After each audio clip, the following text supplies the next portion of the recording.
Hello everyone, welcome to KK academy. ये मेरा contact number है, प्लस मैंने टेलीग्राम चैनल जो है आपको प्रोवाइड किया ताकि आप इजीली मेरे से कनेक्ट हो सके। प्लस मेरी वीडियो अगर आपको पसंद आ रही है तो आप लाइक एंड सब्सक्राइब कर सकते हैं। आज का हमारा टॉपिक है ध्वनि थ्योरी। ध्वनि थ्योरी जब हम बात करते हैं तो व्हाट इज ध्वनि। हमें सबसे पहले हमारे माइंड में ये क्वेश्चन आता है कि ध्वनि क्या है।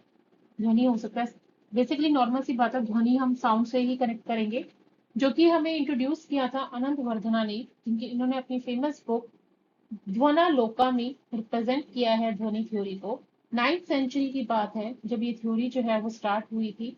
इसका इंपॉर्टेंट वर्क कहाँ हुआ है, वो फोर्ट्रोटेक थ्योरी में यूज किया गया एंशियंट इंडिया के थ्रू।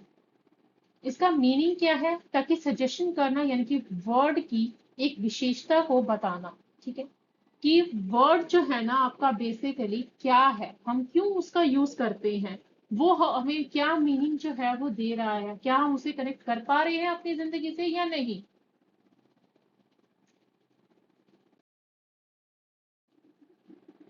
अगर हम ध्वनि थ्योरी की बात करते हैं तो ये ग्रामेटिकल मीनिंग है, जो कि कुछ पॉइंट्स के थ्रू मैंने आपको एक्सप्लेन करने की कोशिश की है। कि ध्वनि बेसिकली क्या है, ये वर्ड भी है और एक मीनिंग भी है। ये क्या करता है, हमें सजेशन भी प्रोवाइड करता है। ठीक है, यानी कि हमें एक सोचने पे मजबूर कर देता है ध्वनि, कि वो कहना क्या चाह रहा है हमारा राइटर अपने आर्ट के थ्रू। और हम इसे लिटरेचर में भी क्या करते हैं, इंक्लूड करते हैं। So let's start about our meaning of ध्वनि। ध्वनि की अगर हम बात करते हैं तो ये दो टाइप का होता है। ये एक तरह से पोएट्री की साउल है। साउल यानी कि आपकी आत्मा है पोएट्री की, जिसे हम दो तरीके से देखते हैं, एक्सप्लिसिट और इम्प्लिसिट। एक्सप्लिसिट बेसिकली क्या है, figure of speech. Figure of speech आपने पढ़ी होगी। लिटरेरी क्रिटिसिज्म की बात करें हम तो फिगर ऑफ स्पीच जो है वो बहुत ज्यादा इंपॉर्टेंट मैटर करती है हमारे लिए, क्योंकि हम इसमें क्या पढ़ते हैं, पर्सोनिफिकेशन, स्माइल, मेटाफोर, ताकि हम पढ़ सके अपनी पोइट्री जो है उसका मीनिंग जो है वो समझ सके, जो भी हमारे ऑथर्स ने पॉइंट को लिखा है, वर्ड को लिखा है। फिर नेक्स्ट है हमारे इम्प्लिसिट। इम्प्लिसिट क्या करते हैं, क्वाइट डिफरेंट, यानी कि उससे जो है वो थोड़ा सा डिफरेंट है। कंस्ट्रक्शन ऑफ ध्वनि, कैसे कंस्ट्रक्ट की गई है ध्वनि थ्योरी।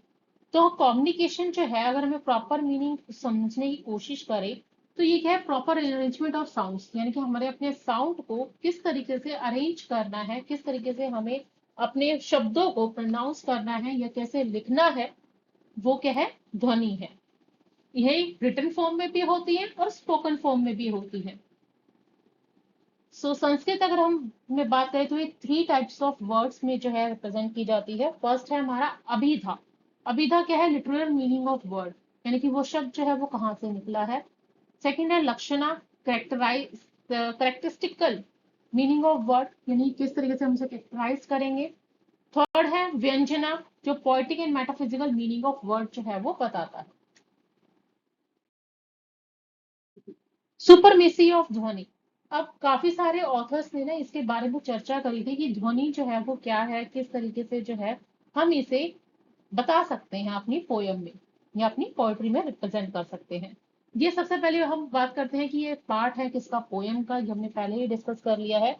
अनंतवर्धन ने जो है एक स्टेप जो है वो आगे बढ़ाया था, ठीक है, पोएट्री में, ताकि वो अपनी ध्वनि ध्वनि जो है, वो कहते हैं कि ध्वनि जो एक साउल है, किसकी, एक आत्मा है पोएट्री की, जो कि ह्यूमन बॉडी को सिर्फ अपनी जिंदगी से नहीं, अपनी आत्मा से नहीं रूबरू करवाती, अपनी क्षमता से ज्यादा, बियॉन्ड द लिमिट, ठीक है, वो क्या करती है, उसको कनेक्ट करने की कोशिश करती है।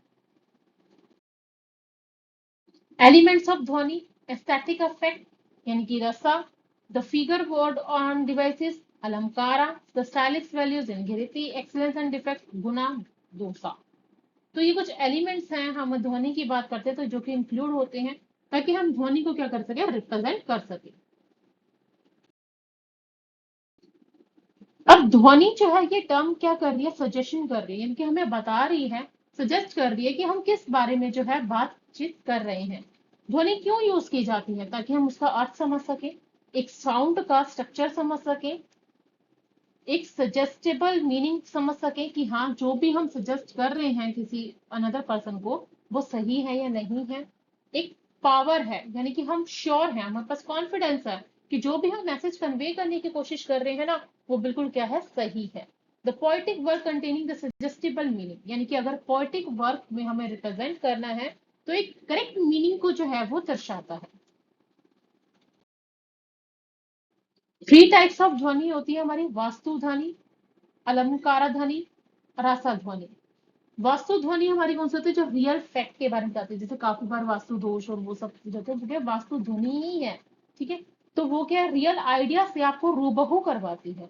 नेक्स्ट है अलंकारा ध्वनि, जो कि हमारी क्या, फिगर ऑफ स्पीच यानी कि इमेजिनेशन के बारे में कनेक्ट करती है आपको।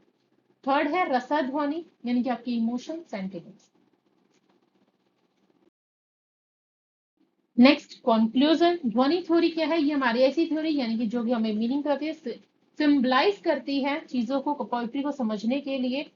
प्लस हमें क्या करती है ध्वनि थ्योरी, अनंतवर्धन ने दी थी, ये पूरे वर्ल्ड से हमें रूबहू करवाती है कि अगर कोई भी हमने सिचुएशन क्रिएट करी है हमारे पोइट ने, तो उसके एक्सप्रेशन को जो बताती है कि उसने किस तरीके से अपने शब्दों को एक्सप्रेस किया है अपने वर्क के थ्रू, पोइटिक डिवाइस के थ्रू। तो ध्वनि क्या है, ये सही सेंस है। अगर हम क्यों क्यों सही सेंस है, क्योंकि ये हम क्या करते हैं, उस शब्द से जुड़े अर्थ तक पहुंचाती है, उस एलिमेंट के बारे में बताती है। अनंतवर्धन ध्वनि थ्योरी जो है हमारी, ये सपोर्ट करते हैं अभिनव गुप्ता के द्वारा। So thank you so much for watching my video.